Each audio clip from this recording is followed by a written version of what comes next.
nom de Jésus. Amen. Amen. Acclame le Seigneur. Amen. Amen. Alléluia. Amen. On va accueillir ici apôtre pour le lit. Amen. Acclame le Seigneur pour l'apôtre. Amen. Père, nous voulons te bénir ce matin pour la grâce que tu nous fais d'être présent. Toi qui nous donnes l'être, le mouvement et la respiration. Que ton nom soit glorifié ce matin, que chacun de nous soit béni en ton nom précieux. Et que le sujet le plus, il y avait Dieu, le plus important, qui nous tient le plus à cœur soit exaucé. Et que les autres aussi puissent suivre dans le nom puissant de Jésus de Nazareth. Parce que tu connais chacun de nos besoins et tu connais aussi notre besoin réel. Honneur et gloire à toi seul, toi qui nous conduis pour ce culte, afin que nous soyons bénis en toi. Au nom puissant de Jésus-Christ de Nazareth. Amen. Amen. Amen. Donc, il y a 2 dimanches de cela, on avait commencé, on avait terminé aussi, l'enseignement sur les 3 sortes de chrétiens. Amen. Je fais un récapitulatif. Et on avait pris pour image le tabernacle. Amen. Le tabernacle de Moïse, qui nous a permis d'expliquer plus les 3 sortes de chrétiens. Parce qu'on est dans la maison de Dieu. On doit savoir qu'il y a 3 sortes de chrétiens. Amen. Ce qui nous permet aussi de connaître notre position étant dans la maison de Dieu. Ça nous permet aussi d'aspirer à des choses meilleures. On avait parlé du chrétien charnel. Et on avait dit le chrétien charnel, c'était celui-là qui avait accepté le Seigneur. Dans le tabernacle, il est là en fait. Dans le tabernacle, on appelle ça le parvis. Amen. Le parvis. Donc le chrétien charnel, lui, il a accepté le Seigneur, donc il est là. Mais le chrétien charnel s'arrête là. Il a accepté le Seigneur, il a été baptisé, il est dans l'église, et il ne change pas de comportement. Il ne balaie pas sa vie passée. Et donc, il tourne dans le parvis au lieu d'aller dans le lieu saint, là où Dieu le veut. Il est encore dans les critiques, les colportages, les disputes, les animosités, la fornication, les choses semblables. Et c'est lui qui passe son temps à se plaindre pourquoi Dieu ne le bénit pas. Mais il ne se rend pas compte que lui-même là, il n'est pas allé en eau profonde pour avoir accès aux bénédictions de Dieu. Et donc il tourne dans la maison de Dieu 1 an, 2 ans, 3 ans, 4 ans, 5 ans, 10 ans. Il ne change pas. Lui, au contraire, qui doit enseigner ceux qui viennent, c'est lui au contraire qui empêche les gens d'évoluer dans le Seigneur. À cause de son comportement, à cause du mauvais témoignage qu'il est. Et nous avons parlé du chrétien spirituel. Amen. Nous avons vu comment le chrétien spirituel se comporte. Et nous avons dit aussi que le chrétien charnel a besoin de la parole qui est le lait. Et lui, ce chrétien-là, il est encore au lait. Il a besoin qu'on lui donne encore plus de lait pour qu'il puisse évoluer. Amen. C'est un lait spirituel en fait. Ce n'est pas un nouveau converti. Le chrétien charnel, non, ce n'est pas un nouveau converti. Parce qu'un nouveau converti qui est dans la dynamique de changer n'est pas un chrétien charnel. Il est dans son temps. Dieu a manifesté sa puissance au milieu d'eux. Il leur a permis de voir des miracles qui devaient les encourager à avancer en eau profonde. Mais eux, ils regardaient à ce que Dieu n'avait pas encore fait. Au lieu de regarder à ce que Dieu fait toujours dans leur vie. Regarde à ce que Dieu fait dans ta vie. Et il fera encore plus quand tu le béniras par rapport à ce qu'il a fait. Le chrétien charnel, c'est ça. Il regarde aux choses de ce monde-là et ça l'empêche de rentrer en eau profonde, d'aller vers la rencontre du Seigneur. Le chrétien charnel ne sait pas que c'est ta connaissance de Jésus-Christ qui détermine ta vie miracle.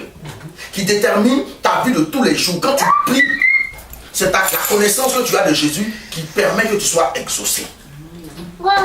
Qui te fait percer certains secrets de la vie chrétienne. Mais lui ne comprend pas ces choses. Lui il veut tout de suite et maintenant. Mais ça ne se passe pas comme ça. On ne va pas à l'école, on sait, puis maintenant on est en terminale. Il y a un processus, il y a des étapes à franchir. Mais déjà, Dieu commence à agir dans ta vie quand tu te convertis. Regarde à ce que Dieu fait, ne regarde pas à ce que Dieu n'a pas encore fait. quand tu le feras, Dieu fera encore de plus grandes choses. Mais toi, cherche à avancer en eau profonde. Et on a dit que le chrétien spirituel, lui, c'est ce qu'il fait. Lui, il est là. Il est dans le lieu saint. Lui, il a accepté le Seigneur. Il a offert son âme, son corps en sacrifice. Il s'est purifié dans l'eau du baptême. Et il est rentré là.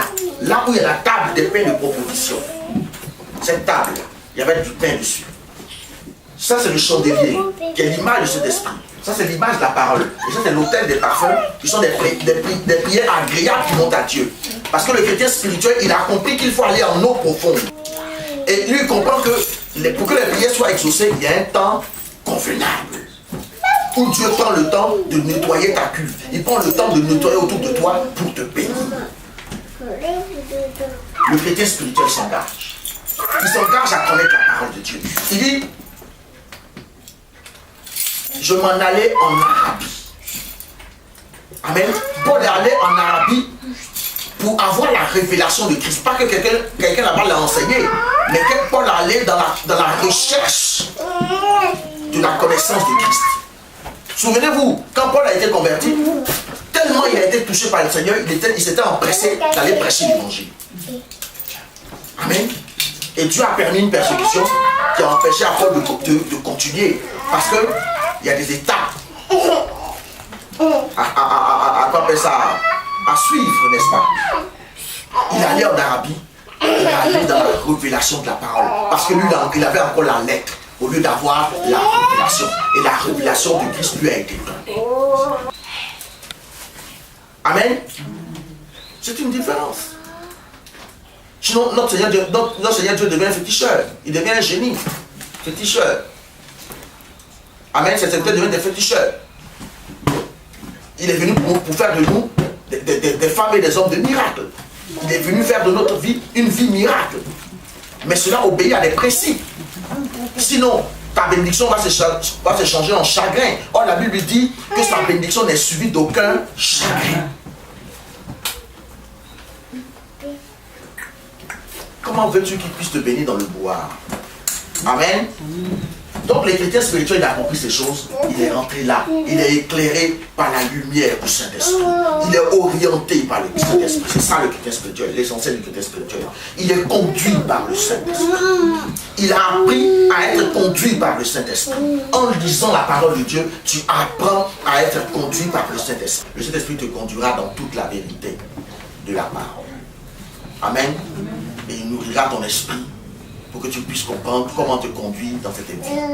Voici la différence. Il sera en vous, il sera près de vous. Et il vient te visiter, te fortifie.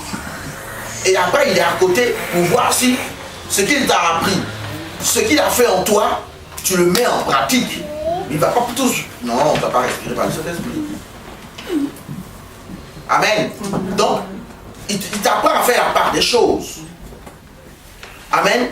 Quand tu ne sais pas prier, il vient en toi, il pousse des soupirs inexprimables pour t'aider, pour t'apprendre à prier. Donc le chrétien spirituel, il a compris ces choses, il marche par le Saint-Esprit. Il ne marche plus selon ses pensées. Ses pensées mondaines. C'est ce que Paul dit. Tout ce qui était pour moi un gain, je les ai regardés comme étant de la boue, à cause de l'excellence de la connaissance du Christ. Parce que si je le connais, si la parole est en moi, l'espérance de la gloire. Christ en nous, l'espérance de la gloire. L'espérance de la prospérité. L'espérance de l'exaucement de mes prières. Amen. Christ en moi. Parce que si Christ est en moi, quand je prie, ce n'est plus moi qui prie, mais c'est Christ qui prie. Or, nous avons vu dans la Bible, tout ce que le Christ a demandé au Père, tu vas lui être accordé. Amen. Donc, si la parole est en moi, le réma est en moi. Parce que Christ est la révélation de ce qui était caché dans l'Ancien Testament. Donc, si cette parole est en moi, que j'adresse les prières au Père, le Père va m'accorder ces choses. Ce qui est nécessaire pour moi pour le moment. Parce que tu ne vas pas te lever un matin, te donner un avion, tu vas te dire orgueilleux, tu vas l'oublier. Et longtemps, dans l'œuvre de Dieu, on a vu des gens qui ont été bénis de manière extraordinaire, qui ont abandonné la main du Seigneur. Amen. Ils ont filé quelque part. Ça fait qu'aujourd'hui, que le Seigneur bénit ses enfants, il les éprouve d'abord et puis il les bénit. Parce que quand il bénit, on oublie son œuvre et on oublie même le salut de notre âme. On va avec autre chose. Amen. Donc le chrétien spirituel, c'est ça. Il se nourrit de la parole de Dieu chaque jour. Donc il est éclairé par la lumière du Saint-Esprit. Et donc ses prières sont d'une odeur agréable à l'Éternel. Et puis on a vu le chrétien parfait. Amen. Christ veut notre corps pour agir. Pour faire de notre vie une vie miracle. Amen. Il n'a pas dit que tu mourrais. Il n'a pas dit aussi que tu sombrerais. Il a dit seulement. Alors, Marc chapitre 4, verset 37. Croyez que vos sujets sont exaucés. Croyez que Dieu vous entend ce matin. Amen. Amen. Ne soyez pas découragés, l'âme abattue.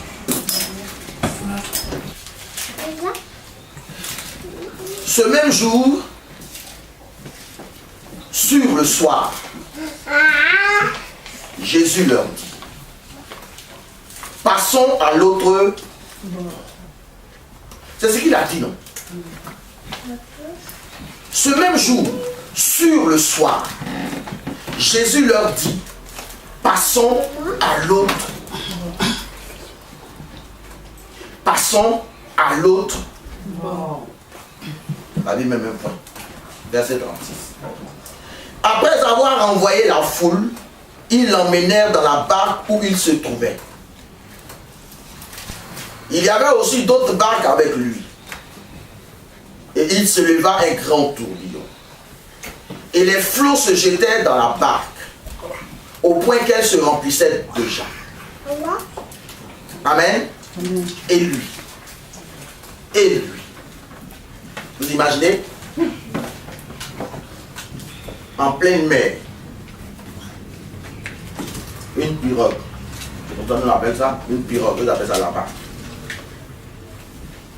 Qui se perce quelque part et l'eau commence à remplir la pirogue. L'affaire là se complique. Or, il nous a dit, passons de l'autre bord. L'affaire de Jésus là, c'est devenu comment? On dit si on vient, on sera béni. Si on vient prier, on sera béni. Ce qui fait qu'aujourd'hui, tous les chrétiens sont portés vers les choses de la terre. Et Satan est en train de... Mais je sais que Jésus va relever le défi.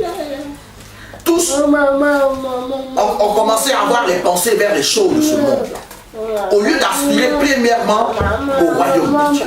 De mettre d'abord Dieu en première position. Amen. Affaire de Jésus est compliqué. On nous a dit si on vient, on aura des miracles. On sera guéri, on sera prospère, on sera se marier, on aura papier, on aura ceci, on aura cela. On aura un travail, on aura des enfants. Amen. Il l'emmenait dans la barque où il se trouvait, et il y avait aussi d'autres barques avec lui. Il s'éleva un grand tourbillon et les flots se jetaient dans la barque. Un grand tourbillon. Oh. Au point qu'elle se remplissait déjà. Et lui, il dormait à la poupe sur le coussin. Il le réveillait et lui dit, Maître, ne t'inquiètes-tu pas de ce que nous périssons. C'est quel comme ça? Tourbillon sur la mer, tourbillon. Et la barque dans laquelle il est là, c'est rempli d'eau. Et puis lui, il est couché sur le coussin. Lui, il dort. Ah, il est fatigué. Amen. Lui, il dort. Et les disciples le réveillent plutôt pour lui dire, tu ne t'inquiètes pas de ce que nous sommes en train de mourir. Nous périssons. S'étant réveillé, il menaça le vent et dit à la mer, silence, tais-toi. Et le vent cessa. Il y eut un grand calme. Puis il leur dit, pourquoi avez-vous ainsi peur? Comment n'avez-vous point de foi? Ils furent saisis d'une grande frayeur et ils se dirent les uns aux autres, quel est donc celui-ci à qui obéissent même le vent et la mer? Donc celui avec qui vous marchez depuis là, vous ne le connaissez pas encore. C'est une autre question. Hein? Celui avec qui vous marchez, par les mains duquel vous avez vu des miracles, vous ne le connaissez pas encore. Oui, c'est vrai, vous ne le connaissez pas. Parce que vous n'êtes pas encore parvenu au degré spirituel. C'est alors qu'il dira à Pierre, quand tu seras converti, amène aussi tes frères à la connaissance de Dieu, du Seigneur. Quand tu seras converti, quand tu seras rempli du Saint-Esprit, amène aussi tes frères à connaître la révélation de la vraie bénédiction. Amen. Amen. Jésus leur avait seulement dit de passer de l'autre bord.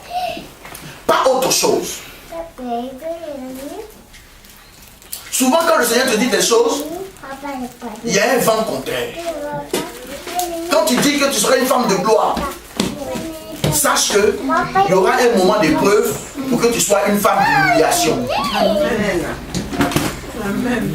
Parce qu'il faut connaître l'humilité pour connaître l'importance de la gloire. Un enfant qui est né dans l'abondance, il ne sait pas qu'il y a un continent qu'on appelle l'Afrique où les gens ne mangent même pas. Lui, il ne sait pas qu'on ne mange pas. Je me souviens, il y a un président en Côte d'Ivoire que lui, il est étonné qu'il y a des humains qui ne mangent pas. Mais oui, parce qu'il est né dedans. Donc il ne peut pas savoir qu'il y a des familles qui ne mangent pas. Il ne connaît pas les réalités de son peuple. Amen. Donc souvent quand Dieu dit des choses, il y a toujours un vent contraire. Le tourbillon là était le vent contraire. Mais le vent contraire ne doit pas te décourager. Et je vais te donner un conseil. Ne pas que le courant là, le tourbillon te décourage. Le tourbillon vient du diable pour t'empêcher d'aller à l'autre bord. Jésus allait à l'autre bord pourquoi? Pour accomplir les œuvres de Dieu, pour faire son ministère, pour accomplir ce que Dieu avait déjà réservé pour l'autre côté. Il dit, allons de l'autre bord. C'est ce que tu dois retenir, le réma. Allons de l'autre bord. Qu'est-ce que Jésus t'a dit? Dans sa parole quand tu l'as dit. Voici les projets que j'ai formés pour toi. Projets de bonheur et non de malheur. Pour que tu aies un avenir somptueux. Je paraphrase. Un lendemain meilleur. Mais quand tu seras tenté, ne crois pas que cela vient de moi. Amen. Parce que Dieu ne tente personne. Mais Dieu éprouve. Dieu voulait éprouver la foi de ses disciples. En même temps pour leur révéler qu'il est en chair, c'est vrai, mais il est Dieu. Mais là encore, ils n'avaient pas encore compris. Au fur et à mesure, ils avançaient dans la connaissance du Seigneur qui était à côté d'eux là. Ils avançaient dans la connaissance de ce Seigneur là. Vous comprenez? Au fur et à mesure qu'il faisait des miracles, parce qu'il enseignait. Jusqu'à un jour où il dit à Pierre, mais les autres sont partis, pourquoi vous ne les suivez pas aussi? Pierre dit à qui? Tu as les paroles de la vie. La vie ne se trouve pas dans les richesses. Les richesses contribuent au bien-être, mais l'essence du bien-être ne se trouve pas dans les richesses. Parce que tu peux avoir tout ce que tu veux, mais ne pas être content. Tu peux avoir fait des compromis. Comment tu as eu toutes ces richesses? Et tu es tenu quelque part par celui qui a permis que tu aies ces richesses-là. Donc tu es esclave. Oh, Jésus ne veut plus que tu sois esclave.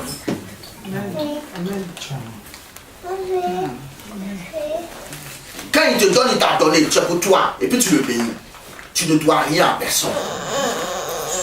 Tu dis merci, tu es reconnaissant, c'est tout.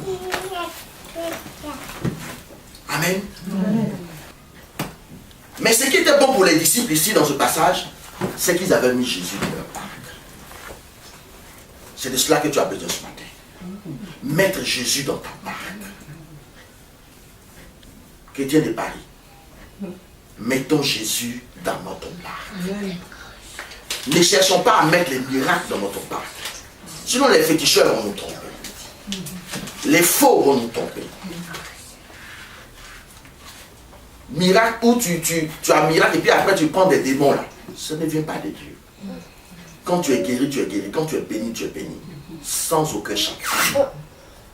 Le secret, c'est de mettre Jésus dans notre barque. Ça veut dire quoi? que tout ce que nous faisons là, si nous n'avons réellement accepté Jésus, mettons Jésus devant. Dans tout notre programme là, mettons Jésus devant. Et faisons notre programme en tenant compte d'abord de notre vie de prière, de méditation, de notre dimanche où on doit écouter la parole de Dieu. C'est ça, mettre Jésus dans sa part. Mais si tu mets Jésus en arrière, tu finis de faire tout ton programme. Et tu dis non, comme mon programme est chargé, bon dimanche je ne vais pas aller à l'église, comme je dois aller en vacances, et ceci, cela, c'est vrai, on peut aller en vacances, n'est-ce pas? Mais là-bas dans tes vacances-là, mets Jésus aussi dedans. Amen. Souviens-toi aussi de Jésus. Amen. Tu laisses ta paresse, tu laisses ton sommeil dimanche là, ou bien le jour du culte là, tu ne rates pas ça. Pour entendre la parole de Dieu. Parce que la Bible dit qu'on est purifié par la parole de Dieu. On est lavé par la parole de Dieu. Et quand la parole de Dieu nous lave, ça éclaircit notre chemin. La parole de Dieu éclaire notre sentier, notre chemin. Et donc le diable, qui a peur de la lumière de la parole, est bloqué quand il veut même blocage à notre bénédiction. Et ils ont mis heureusement Jésus dans leur barque. Amen. Vous vous souvenez quand Pierre a marché sur les eaux. Amen. Le Seigneur lui a dit viens. Il a écouté la parole du Seigneur. Il a marché sur la parole du Seigneur. Donc il a marché sur l'eau à cause de la parole du Seigneur. Mais quand il a commencé à douter en cette parole, il a commencé à plonger. Ce que nous devons faire, c'est de mettre Jésus dans notre barque. Dans notre programme de tous les jours, il doit être en avant. Avant de faire l'autre programme. Amen. Tous les jours de la semaine, d'autres se lèvent à 5 heures, 6 heures. Mais pour dimanche, on néglige. Il y a une fidèle même qui me disait, mais comment la personne a fait pour aller au travail? Si elle ne peut pas venir à l'heure le dimanche, pour aller au travail, elle est toujours à l'heure. Mais le dimanche n'est pas à l'heure. Comment tu fais? Ça veut dire que tu mets Jésus en arrière. Il n'est pas au premier plan dans ton cœur. Or, c'est en fonction de la position de Jésus en toi que tu reçois aussi les bénédictions. Amen. Aux États-Unis, où les 2 tours jumelles sont écoulées, les gens commençaient à se plaindre. Où était Dieu quand tout cela est arrivé? Il y a un homme de Dieu qui lui a répondu. Il dit, il était là où vous l'avez mis. Il était dans vos tiroirs, où vous l'avez mis, là. Vous avez accepté les sectes, on appelle non, église de Satan, vous avez accepté les sectes aux États-Unis. Or, vous avez commencé par la parole de Dieu. Vous avez fondé même votre constitution à partir de la Bible. Et quand la prospérité est venue, vous avez abandonné maintenant la Bible, vous êtes allé maintenant chercher les sectes spirituelles, les sectes qui n'ont pas permis cette prospérité-là. Et vous avez abandonné celui qui vous a rendu prospère. C'est là-bas il était. Donc là où tu mets le Seigneur, là, c'est là-bas il est quand le danger t'arrive. S'il est dans la première place là, il sera devant. L'Éternel est mon berger et je ne manquerai de rien. David dit pas ces paroles comme ça en l'air. Il a commencé tout petit avec l'Éternel devant. Quand il poursuivait le lion, l'Éternel était devant. Il voyait l'Éternel devant. C'est ce qui lui donnait le courage de poursuivre le lion. Il le voyait. Aujourd'hui, ils ont créé une Bible comme ça où ils vont réunir tous les versets de la prospérité. Ça, c'est pour envoyer les gens à prêcher seulement sur l'argent, n'importe quoi. Dieu a créé son truc. Toi, tu vas enlever ce qui t'intéresse. Mais les mystiques font ça. Donc, tu es mystique. Parce que les mystiques prennent les psaumes. Ils récitent les psaumes à l'envers, comme ils ont leur technique là. Et puis, ils sont prospères. C'est quel genre de prospérité? Tu vends ton âme pour être prospère. Or, ton âme est éternelle. Pendant que ton corps là, c'est pour un temps. Qu'est-ce qu'il faut entretenir? Tu vas entretenir ton corps qui va passer là. Pendant que ton âme qui est réservée pour l'éternité, qui ne meurt jamais, tu ne penses pas à te soucier de ton âme. C'est ce que Jésus veut de nous. Amen. Qu'on puisse le mettre dans notre part. Lui, il a seulement dit alors de l'autre bord. Ils ont commencé à regarder au tourbillon, au flot qui remplissait la barque. Les gars ont commencé à se tourner vers le problème, vers les soucis du lendemain. Ça te bloque la vision du Seigneur. C'est ça le but du diable. Ça t'empêche de prier parce que ça te décourage. Tu ne peux plus continuer à prier dans la méditation. Il ne veut pas que tu avances, que tu ailles accomplir les œuvres de Dieu. Parce que si tu es béni, c'est pour la gloire de Dieu. Tu vendras témoignage à la gloire de Dieu. Satan ne le veut pas.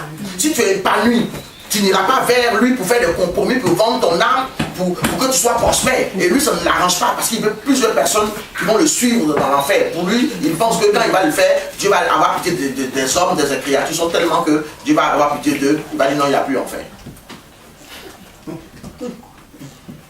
Il veut des compagnons de consolation. Amen. Amen. Tu es trop précieux, tu es trop précieuse pour que Dieu ne puisse pas te bénir. Amen. Amen. Amen. Considère ce que Dieu te fait. Comme Élie pouvait dire à Élisée, considère ce que je viens de te faire. Considère ce que Dieu fait chaque jour dans ta vie. Considère cela. Et il fera encore des œuvres plus grandes. Amen. Amen. Il est important d'être dans la maison de Dieu. Amen. Il y a l'évangéliste Gilette qui est avec nous. Elle est évangéliste. Elle est à Lyon. Elle dit chaque dimanche, elle est évangéliste. Elle va à l'église. Maintenant, à plus forte raison des fidèles. Parce que même étant un serviteur de Dieu ou bien une servante de Dieu, quand tu écoutes là, Dieu te donne une autre révélation par rapport à d'autres prêches. Ça t'ouvre l'esprit. Ça te lave. Parce qu'on suppose que celui qui parle, on suppose que celui qui parle, il parle de la part de Dieu. Et moi-même, quand je prêche, il me prêche aussi à moi. Je m'entends aussi.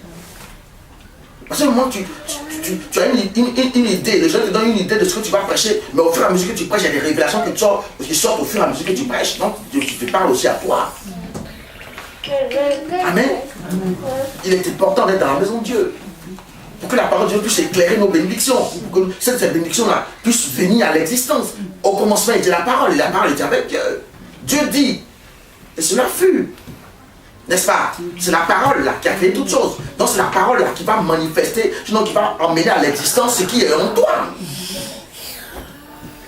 Sinon je peux arrêter tout à l'heure. Et puis on commence dans les révélations. Je commence à prier pour vous. S'il y a des malades ou bien des sujets, Dieu peut guérir, Dieu peut exaucer. Mais si tu n'as pas accepté le Seigneur, cela est vain. Amen. Je te fais du mal. Je deviens féticheur. C'est ce que les féticheurs font. Ils t'éloignent de Dieu. Or, la parole de Dieu nous rapproche du Seigneur. Amen. Amen. Elle nous rapproche du Seigneur. Donc, eux là, ils avaient mis Jésus dans leur barque. C'est ce qui les a sauvés. Au jour du malheur. Amen. Je t'exauce. Quand tu pries, ils sont allés réveiller Jésus. Parce qu'il était dans leur barque. Quand il est dans ta barque, quand tu le réveilles, il se réveille et puis il t'exauce. C'est une expression, n'est-ce pas? Quand tu le réveilles par la prière. Mais sinon Dieu ne dort pas. Mais il veut que tu puisses parler pour le réveiller, c'est tout. Mais dans la prière, il faut le déranger. La Bible dit pas de répit pour l'Éternel tant qu'il n'est rebâti Jérusalem. Pas de répit pour lui. Tu l'accélères dans la prière. Ce n'est pas dans les murmures. Ce n'est pas dans les plaintes. Ça ne lui fait rien. La Bible dit que les gens étaient autour de Jésus. D'autres cherchaient à le toucher par la force, par des moyens qui ne lui cherchaient pas. Mais il y a une femme affaiblie, qui avait une perte de sang.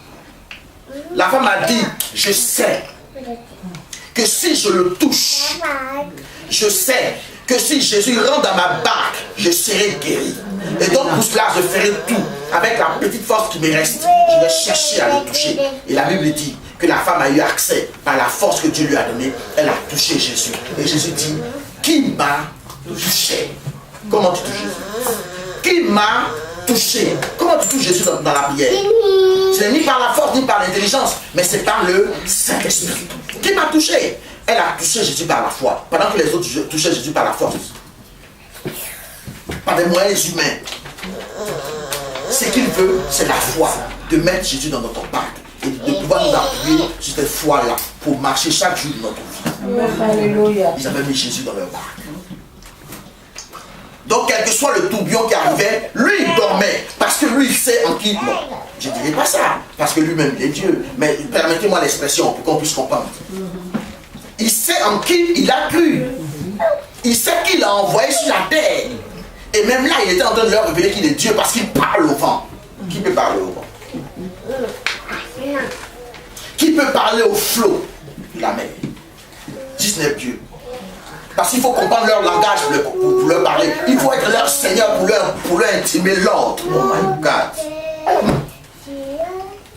Quand tu mets Jésus dans ta barque, quelle que soit la situation qui est en face de toi, quand tu vas l'appeler, il va changer les temps et les circonstances. Amen. Amen. Mets Jésus dans ta barque.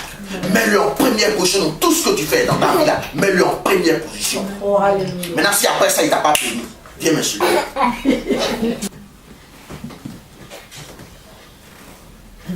Pendant la guerre, un jour, j'avais déjà rattrapé le président. Ils ont commencé à tuer les gens, on faisait qu'ils tuaient les pasteurs, à Gagnois, on poursuivait les pasteurs, on les tuait, tout ça. Et puis j'ai ouvert ma Bible, j'étais tellement concentré sur ce qui se passait.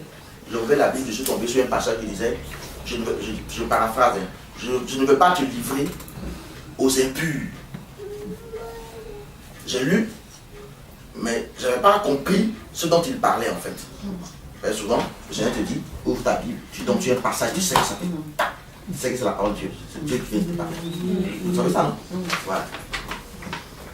Et donc, une nuit, quand je priais, il m'a emmené vers le portail principal. Et puis, je me suis assis sur une chaise, et puis j'ai mis mes deux pieds sur le mur, là où il y avait le portail.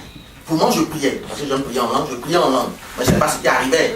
Mais comme c'est dans ma part, lui, il sait ce qui arrive. Donc j'ai prié, j'ai fini de prier, je suis rentré. Le lendemain, je ne sais pas qu'est-ce qu'ils sont allés dire aux rebelles. Que je suis pasteur de Babo. Babo ne me connaît pas. C'est un Burkinabé et une femme Djoula qui sont allés leur dire qu'il y a un pasteur qui est là. Il y a un pasteur de Babo. Ils sont venus avec des lance-roquettes, avec des armes. Pour eux, je ne sais pas si c'est à quoi ils pensaient. Ils ont garé très loin. Ils sont descendus. Quand ils sont arrivés, ils sont allés directement vers le portail où j'habite. Et donc, les quelques jeunes qui étaient encore dehors, ils étaient étonnés. Je vous dis, ils ont tapé la porte de toute leur force. J'étais avec la fiancée d'un de mes fils spirituels qui était sorti avec la clé. Ils ont tapé de toute leur force. Nous, on entendait le bruit de la voiture qu'ils ont garée là. On entendait. Hein. Si bien que la fiancée de mon fils spirituel a dit, mais ceux-là, ils ne savent pas conduire ou quoi. Mais la porte est près de nous là, qui sont en train de taper. Vous savez, quand vous êtes quelque part, il n'y a personne, on entend vite le bruit. Même dans le quartier, c'est pareil, on entend des petits bruits. Le Seigneur a fermé nos oreilles. On n'a pas entendu ce qu'il faisait. Vous voyez les rebelles fâchés qui viennent chercher par face de Babo. Où on dit que quelqu'un, il y a un jeune, ils ont pris sa carte d'identité, ils l'ont regardé. Ce n'est rien, ils ont tourné la carte d'identité, ils ont vu derrière, ça maintenant s'appelle Babo, ils l'ont tué. Un nom, non familial là, c'est un problème. Donc imaginez le pasteur de Babo. Donc le Seigneur a fermé nos oreilles, on n'a pas entendu. Ils sont allés chez le voisin, qui est le propriétaire de là où nous sommes. Ils ont tapé, ils ont déplacé sa porte. Faut en faire. Tellement ils étaient fâchés. C'est la servante qui est venue. Il lui demande, mais il n'y a pas un pasteur, il n'y a pas un pasteur ici. Pasteur, hein? Il n'y a pas un pasteur ici. Et quand vous avez tapé là, est-ce que vous avez quelqu'un répondu? Ils sont tous partis, il n'y a pas de pasteur ici. Il dit, t'es sûr? Elle dit oui. Il dit, si n'est pas ici, c'est que c'est chez vous ici. Elle dit, rentrez. Ils sont rentrés un peu, ils ont vu, ils sont sortis. Il dit, non, eux, ils viennent le soir. Et puis ils sont partis. Ils ont positionné 2 en civil. Amen. Et donc ils sont partis. La servante, c'est qu'il est chez pasteur. Mais c'est le Seigneur qui a permis qu'elle se maîtrise. Elle ne connaît pas. Pourquoi elle va chercher à lui sauver la vie? Mets Jésus dans ta barque. Amen. Elle ne connaît pas. Et quand ils sont partis, il a dit au fils de monsieur, il a dit au pasteur de partir. C'est comme ça qu'il a rencontré. Mon fils était sorti, il n'est plus à dire, il faut passer. Mais il avait positionné 2 personnes aussi. Donc je me suis habillé. Je prenais mon petit sac là pour partir. Mon fils a dit non, laisse ton sac, je vais te suivre après à ça, peut-être demain. Et donc je suis sorti, habillé. Au moment où il sortait, les pieds ont commencé à me suivre, presque en courant. Or, le quartier qui était un peu devant là, ils avaient coupé l'électricité. Donc du coup, il marchait rapidement pour me rattraper dans le noir. Et pendant qu'il partait, il y avait un qui était devant, qui était un peu louche.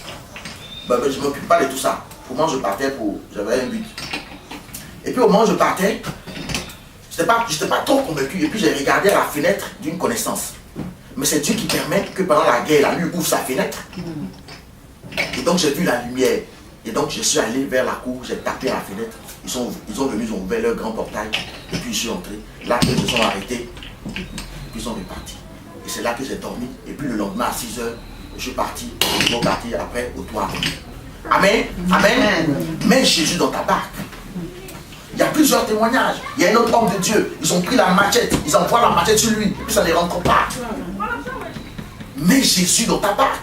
Au jour du malheur, il t'aidera. Il se souviendra de toi. Pour que tu puisses témoigner de sa part.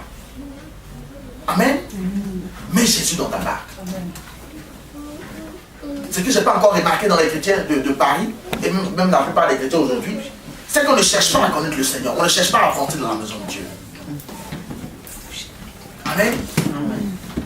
On veut courir vers les choses de cette terre-là. Mais Jésus nous a déjà tout donné ça. Ce qu'on n'a pas encore, c'est la connaissance de la parole. La connaissance du Seigneur. C'est ce qu'on n'a pas. Amen. Mettons Jésus dans notre barque. En première position de notre programme. Dans tout ce que nous faisons. Amen. On va prier, vous savez.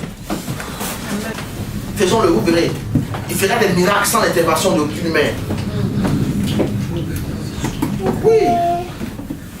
C'est la parole qui libère. C'est la parole qui bénit. Prions le Seigneur par rapport à la parole. On va se lever. Seigneur.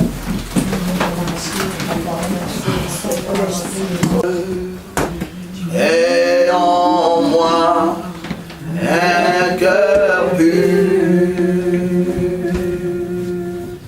Oh Dieu, crée en moi un cœur pur.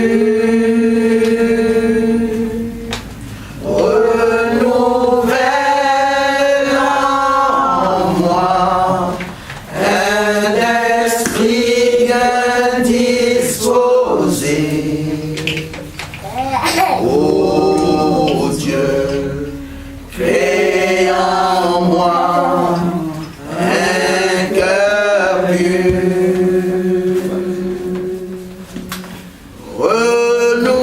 Renouvelle en moi un esprit bien disposé. Oh Dieu, crée en moi un cœur pur. Oui, Père, viens nous délivrer de la négligence. Nous avons besoin d'un cœur pur. Viens nous délivrer de la négligence, de la paresse, avec Dieu.